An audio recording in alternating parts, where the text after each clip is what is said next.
Hello and welcome to Non-Stop Wrestling Chat. My name is Barry and this is your AEW versus NXT review.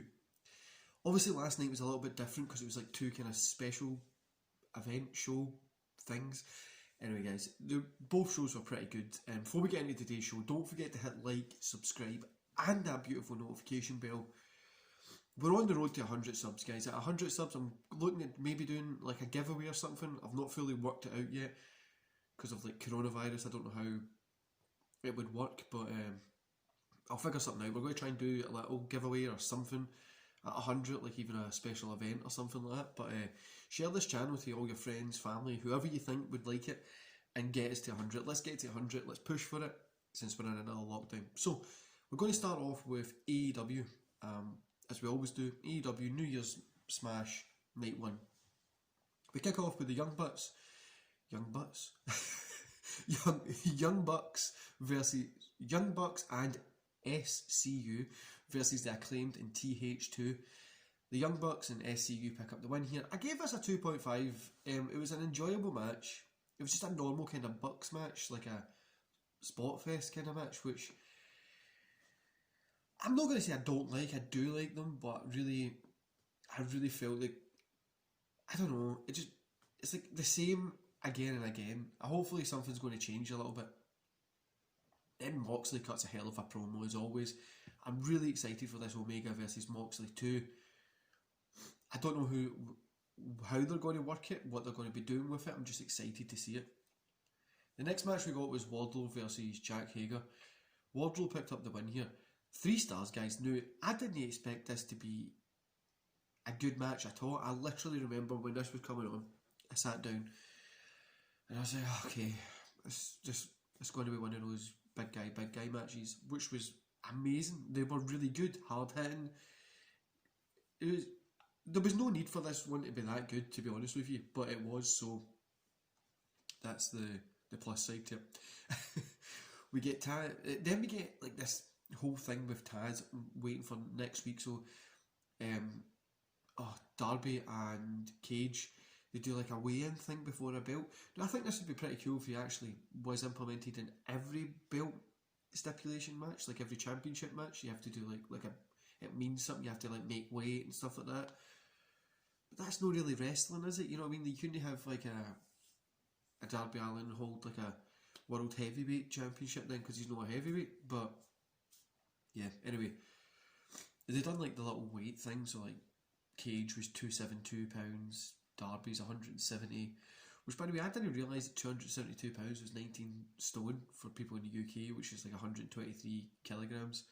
But I didn't realise it was that was the size. I thought it was a lot less than that, but anyway. Sting comes out, they kind of clear the ring, he's face to face with Darby. Yeah, it was cool to see Sting out there as always, but that segment just didn't really make sense. Like, they've never really done the weight thing before, and then they do it. I don't really get it, but aye. Before the next match, when Cody's coming out, Snoop Dogg comes out with him, which was totally unexpected. I like Snoop Dogg, but I was really not expecting it. Jericho on commentary, by the way, was hilarious. At this point, he says Snoop Dogg has jumped ship because Snoop Dogg has been on WWE. I thought it was pretty cool. Then we got Matt Sydal versus Cody Rhodes. Cody Rhodes picked up the win here. 2.5 stars, guys. You know, I would like to see more from Sydal. I think he doesn't seem as sharp as what he used to be from back in the day. I remember watching him on the Wrestling Society X, when the MTV wrestling show back when I was a kid, you know what I mean? Like, when really young. I remember watching it on that, and really, yeah, there's a lot that could be done. There is a lot that I think he just needs to evolve his character a little bit. He needs to kind of change what he's doing, evolve his character, and maybe change what he's doing, because it just seems like he hasn't keeping up with the pace that he's set in the past as everybody expects him to have. Anyway, guys, 2.5 stars. Cody picked up the win. After it, Serpent Echo attacks. Luther comes out as well. They kind of double team Cody. Serp says he attacks Saido as well. No, sorry, Serp kind of just goes and starts attacking Saido. They have this kind of back and forth. Cody comes back, slams Serp down, tells Saido to go up. Snoop says no, he goes up and hits possibly the worst splash in history. It was so bad, but you know, it looked like the guy was having fun, and that's what's most important about wrestling. Somebody's out there having fun. I don't like when they do the celebrity stuff, but at least they're having some fun. Sorry, when they do the celebrity stuff and it works, then it's okay. When it doesn't, sorry for all the people in Spotify there that has to listen to me sneeze. Yeah, when it works, it's really good. When it doesn't, it's just terrible because you can tell that they just don't know what they're doing. Then we get the AEW Women's Championship match, Abandon versus Shida. Abandon attacked Shida before the match with a kendo stick. I get what they're doing here, but I only give this 2 stars because this little mini kind of feud looks like it's finished now, but I think the AEW Women's Division is just missing something. It really is, especially with what NXT done in the Women's Division tonight. It's no the same. NXT's obviously nailed down that. AEW have a lot of great women wrestlers, but you know, I watched AEW Dark last night as well, and they spent a lot of time there was a lot of good women matches on it, and I'm like, why are these guys not on the main roster? Why are they not up there going for the belt and putting on great matches like they are down there? So 2 stars. I don't really. There's just a big difference between NXT's women's division and AEW just now. Then AEW World Heavyweight Championship match, Rey Fenix versus Kenny Omega. Omega picked up the win. Of course he did. 4 stars, guys. The mother of greatness in this match. It was really awesome. I loved it. Both of these guys worked well. I want to see them wrestle again with each other. After the match, Jon Moxley comes out with a barbed wire bat. He hits Omega in the stomach with it. Omega kind of rolls out. Then the Good Brothers come out and attack. We get Pillman and Grayson. There's a back and forth. The Young Bucks eventually come out. They attack. Moxley, Grayson, Pillman, stuff like that. Everybody kind of just. So you've got the Good Brothers, Young Bucks, Kenny, Callis in the ring. They all throw up the 2 Sweet, and the Bullet Club is going to be back. Now, see, this is something that I've thought wrestling should do for a long time. Cross promotion, like the NWO. The NWO looked like it was WWF guys coming to WCW to rule the kind of roost.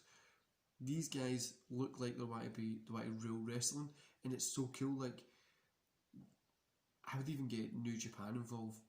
You've got the AAA. You've got like everybody involved, and these all come together, and just they're going over every single every promotion and just being the best. Obviously, if you could get WWE involved, that'd be great as well. But you know, they do their own thing. Overall, guys, I gave AEW 3 stars. You know, it was a pretty good show. There was a lot of stuff that was just kind of, it felt a little bit filler-ish. But yeah, it was a good show. The main event was the best part of the show, to be honest with you. The Bullet Club stuff, the weigh-in stuff really just didn't make sense to me. But yeah, it was a pretty good show. I liked the 2 Sweet segment at the end. Yeah. Then we're on to NXT now. So NXT New Year's Evil, which New Year's Smash and New Year's Evil, they pretty much just copied it. It's like somebody looking over at your homework and rubbing it out, just writing another word. So we kick off with Damian Priest versus Karrion Kross. Karrion Kross picked up the win. 2.5 stars here. I really enjoyed this one. It was a solid start to the night, but it was a better pace for Karrion. But really, I don't know, I prefer Priest compared to Karrion. And we find out the Dusty Rhodes Tag Team Classic begins next week.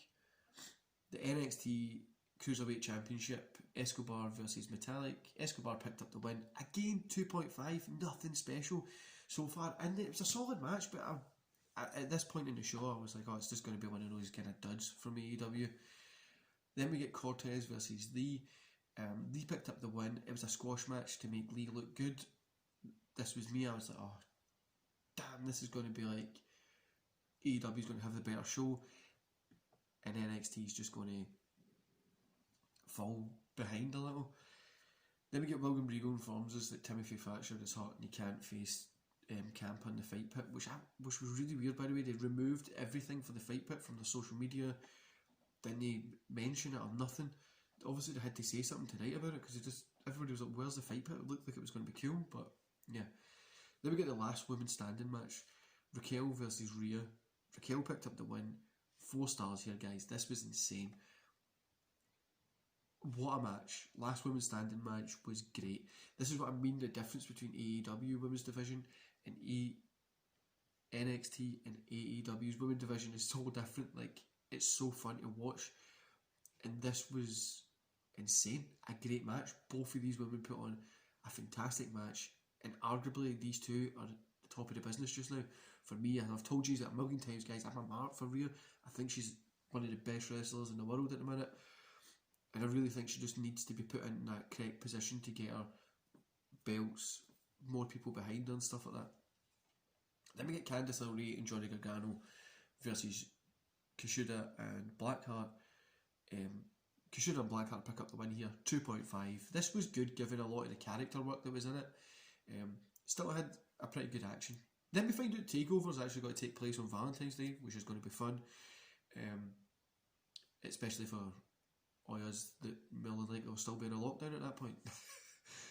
William Regal announces that it'll be the first women's Dusty Tag Team Classic. Now I'm really looking forward to seeing this, how they're going to do the women's tag team division in NXT, because it really failed in WWE. Like on the main roster, the women's tag team championship belt is meaningless, to be honest with you. But I think NXT has got a position where they can make this mean something. Then we go into the main event, the NXT Championship, Finn Balor versus O'Reilly. Balor picked up the win here. This was awesome, guys. Both men put on a hell of a show. Solid match, 4 stars. 4 stars, guys. That's all I need to say. It was a great match. You need to go watch this one if you haven't. This and the last women standing match. Overall, I'm going to give NXT 3.5 just because of that first half of the show, which really let it down. But it had 2 great matches on it. Both shows tonight, guys, I enjoyed both. I really did. I would probably say the main event for AEW really stood out for me because I enjoy all the guys in that. The last women's standing match was my match of the night, personally. And the NXT main event was a really great kind of match as well. You know, guys, the best thing about Wednesdays is we're the people who win. As wrestling fans, Wednesday nights are always good for us. We're no missing out on, like, Raw wasn't really that great. Impact was kind of an average show this week. And then we got 2 good shows tonight. I know they're kind of special events, but still we got 2 good shows. Also, guys, like I said at the start, we're at the push for the 100 subs. So if you know any friends, family, co-workers, neighbours, passers-by in the street, random followers, just send this to them and get them to come and watch the show. Get them to come watch the show, sub, so we can get to 100. I'm going to try and do like a giveaway thing. I'm working it out to see if we can do something like I buy like 2 months of the network or 2 months of the Impact. I was thinking about doing it as getting 2 months of the Impact one, just because a lot of people don't watch Impact, and I think if you have the kind of app for it, you would go watch it more. And I would like to get more eyes on that too, but or I'll get like a wrestling figure and send it to somebody. But obviously with coronavirus, we need to see how those kind of stuff work now. Anyway, guys, that's been today's show. Thanks for your support. Honestly, it means a bunch to me. I'm just a random Scottish guy sitting here talking about wrestling that I get up at 3 o'clock in the morning to watch when I'm exercising in the snow. Right, guys, I hope you enjoy the rest of your day. I'll see you here tomorrow. In fact, I've actually got a show that's going to be on YouTube, which is a top 10 show, and then I've got something different that's going to be on Spotify. So there's going to be 2 different things, and I would love if you would check both of them out. Anyway, guys, enjoy the rest of your day, and I'll see you here tomorrow. See you later.